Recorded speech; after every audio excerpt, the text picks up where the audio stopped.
How to use manual mode. First, navigate to the Google search scraper. Prepare your keyword and city.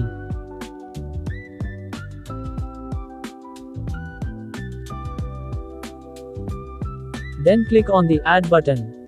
Here is your complete query. Now, click on the Start button. Take a look if you find any type of error during scraping.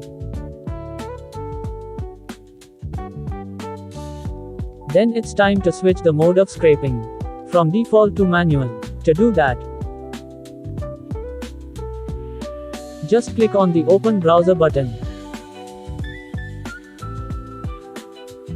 It will launch a dynamic browser. Now minimize the open browser and try to search your keyword again by clicking on the Start button.